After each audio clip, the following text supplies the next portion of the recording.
Thank you very much for joining in this interview on business improvisation. And it's interesting because you started studying law and you performed on stage in improv theater. So it seems to me that you're gapping the bridge between arts and business already when you started your education. Mm-hmm. And then you further develop that. So you build up the Life Academy. You have several workshops, for example, on resilience. And you're author of many books already and a podcast.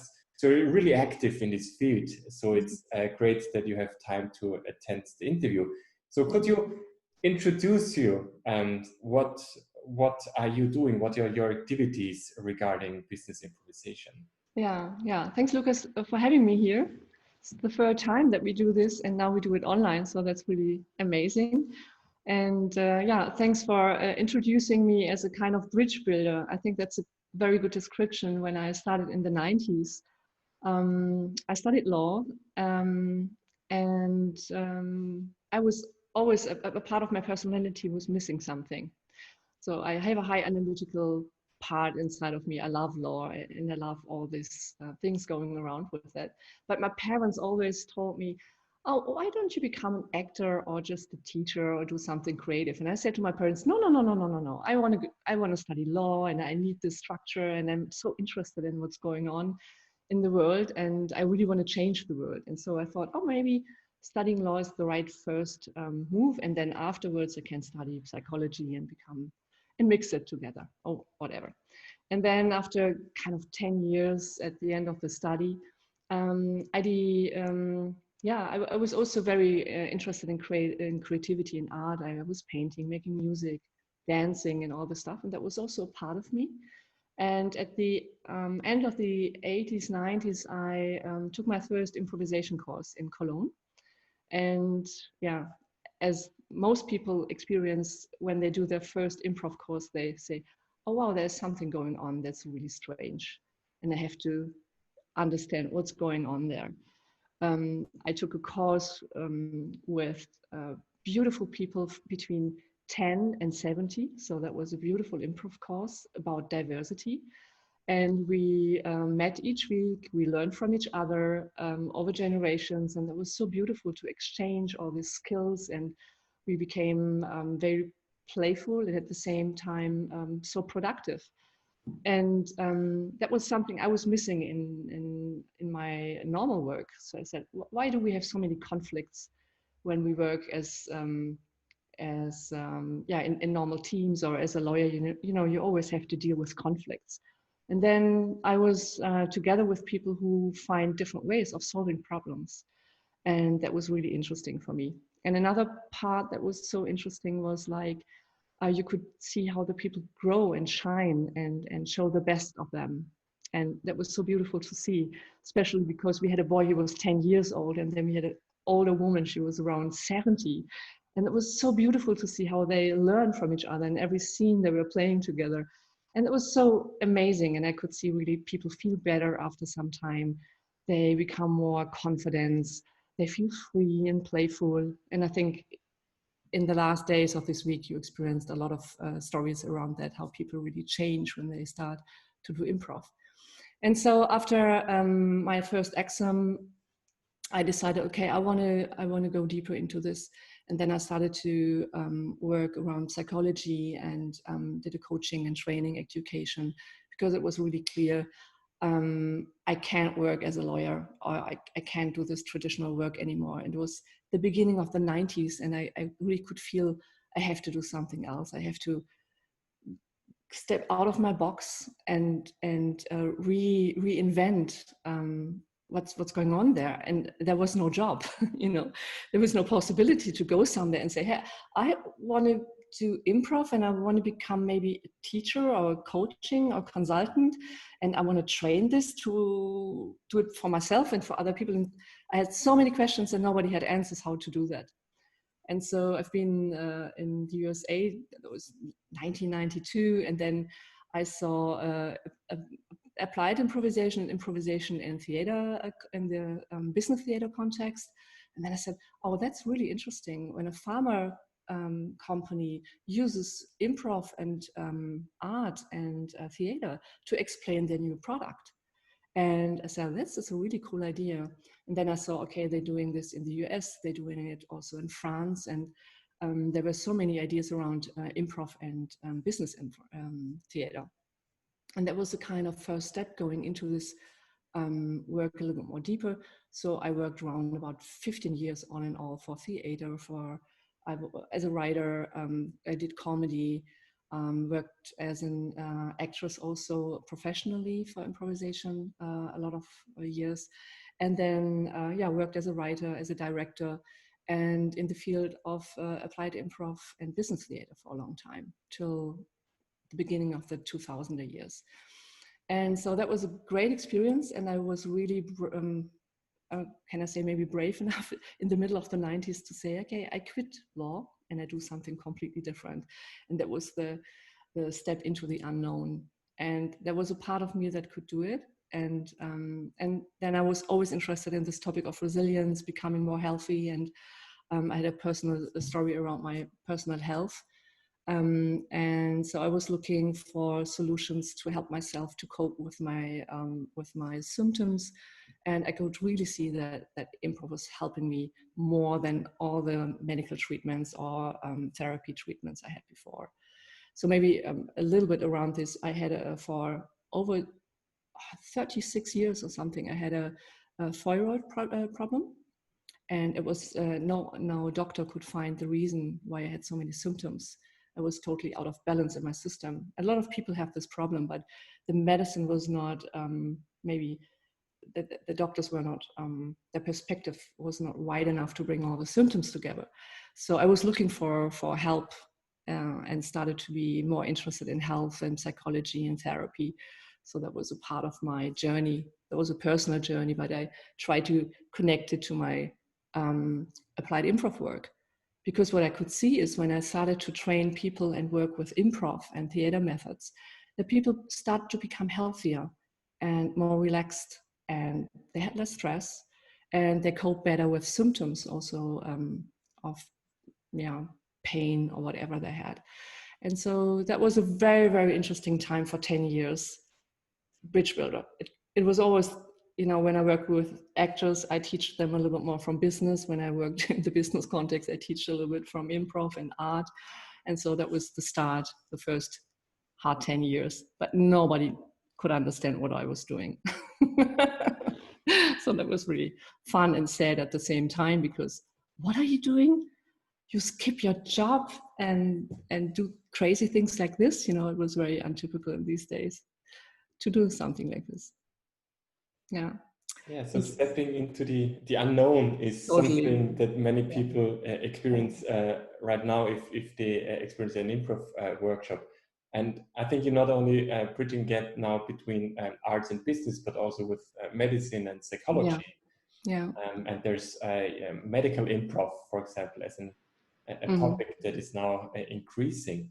So definitely, yeah. Could you explain how can improvisation help to, I think you said, for example, to relax or regarding individual resilience? How can improvisation or methods and trainings and skills on that have an impact on well-being? Yeah, so it took me a few years longer to explore what applied improv and also resilience research we have that brings applied improv, art, and these topic of health together. And I found the work of, for example, of Stephen Porges. He's a neurobiologist he's working since over 30 years on the topic of the vagus nerve. And he developed a beautiful theory that helps us a lot to understand what's happening when we do improv. So he developed that the sympathicus and the parasympathicus, they are working as a team together when it's about dealing with stress. So you activate it over the sympathicus, and then you have the parasympathicus, and he calms you down. And what he is researching about is a second part of the vagus nerve. It's the so-called social vagus nerve. and the social engagement system. And this system is connected to the whole muscle structure and psychological structure that's around communication. So, and he's working a lot around this topic, how people developed in their evolution the next level of not being only cognitive, they're also very social human beings. And he developed this theory about the neuroception and of safety. And neuroception of safety is a very important thing. I think this week you talked already about this topic of improv and safety and social safety. And he's bringing the neuroscience into this. And then I started more and more to understand why improv is such a beautiful technique to calm people down and to make them more productive and stressless. Because with a lot of exercises we do with improv, like the impulse circle, or the way we give attention to each other, we listen to each other, we look at each other, we give if each other space, we let each other look good, and all this stuff is paying into the social engagement system. And when this is activated, then people come into this mode of they are activated from the sympathicus, but they also, when the vagus nerve, the social vagus nerve is activated, they go into this mode of play. And he was the first scientist who really gave us the neuro background about play and why play is so important for people to deal with each other and to deal with crises and conflicts and communication. And what we need to do is to turn on this vagus nerve. And if the vagus nerve is working and we can really be playful with each other, then we can be intelligent and we're working perfectly or good and on the cognitive level, but also the unconscious is feeling safe and can be productive, and so we can be in a good state of our mindset, and the body can be in a good state, and that leads to better communication and better interactions. So this is beautiful to see, and this is so the magic is the social vagus nerve at this point. Now we are experiencing a change in the world, and for some it's a crisis because of job loss or health. For others, it's a relief. It's for some they're less depressive and they're more relaxed. It's a very different impact from this change. Now, but there is a change for most of the people. So how could improvisation, the skills or the mindset could have an impact on this situation for people and organizations? I think maybe we can or let's look on two aspects maybe of this. I think you already were talking about a lot this week about the Esn Principle, and this is the moment of a deep internal acceptance of this is the moment right now, and the moment right now when I really become in this present moment with my awareness, with my attention, and with my mindfulness, that I can realize that the most stuff that's threatening me and my soul or my thoughts is happening inside my brain, and it's coming from stress. So then if we are able to concentrate in this moment here and now, then the system can calm down and reorganize awareness around what's really going on here. It's a kind of creating the real world between this VUCA and the stress and between agility and stability. So the real world is always finding orientation in the here and now. And it starts, for example, when we work with traumatized people or highly stressed people. It's like, okay, what is the situation right now? It's coming into the, okay, I can feel, okay, I'm here. I can feel the chair, and I can see, okay, I can see the light, I can see my pen, I can see you.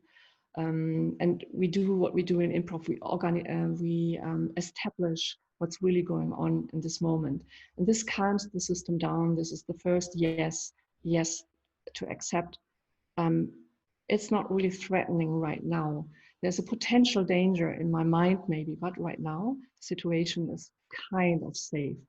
And this is the moment of the yes. And when I have this moment of, yes, I'm here and it's okay and it's not super threatening, and my neuroreception can be a little bit safe, then I'm open to do the yes and then I'm able to say, okay, it's not really dangerous right now. I still have food. I still have a bed to sleep. I still have good friends. I still have a partner who's loving. I still have beautiful kids. And from here, I can do the next step. And this is primarily what we do with improv. We organize in the moment of the here and now, and then we go to the next step and say, okay, what can I do in addition to make the situation good in the next step? So have the quality of making decisions is very, very important, and feel empowered. This is very important.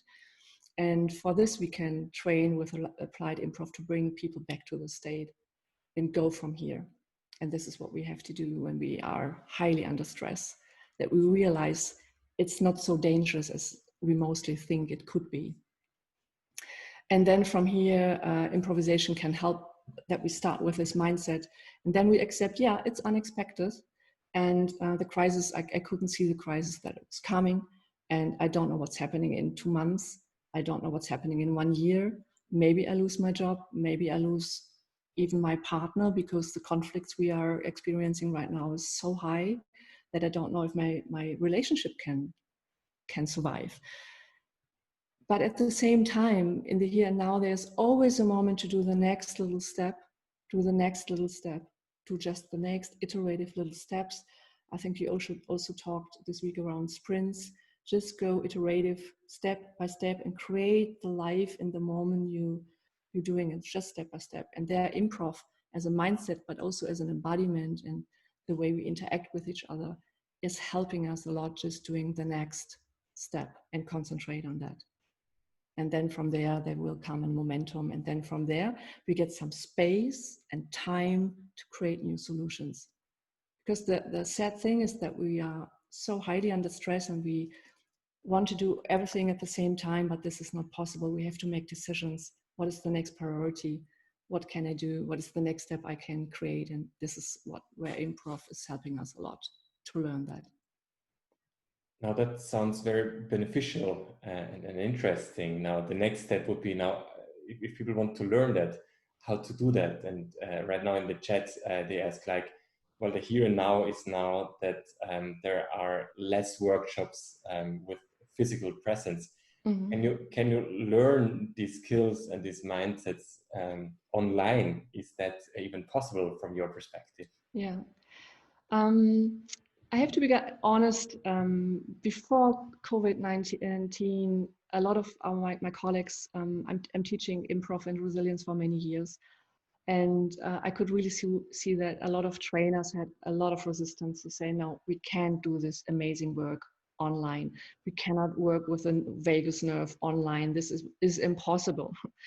But when we all experienced the shutdown, then we started to have these online meetings. And what we do right now, we see each other, we see pictures, but we see also people, and we see eyes, we see people moving.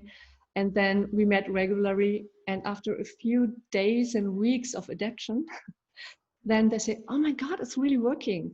I feel so much better because I feel connected. And I can see your smile. I can talk to you. We have these breakout sessions. We can really have very, very deep conversations. And then people realized, okay, we can't do everything. It wouldn't be okay to say, hey, you can do all exercises and improv online. It has the same effect or impact. But we can do a lot. There's minimum, I say, maybe 30% of our work we can do online.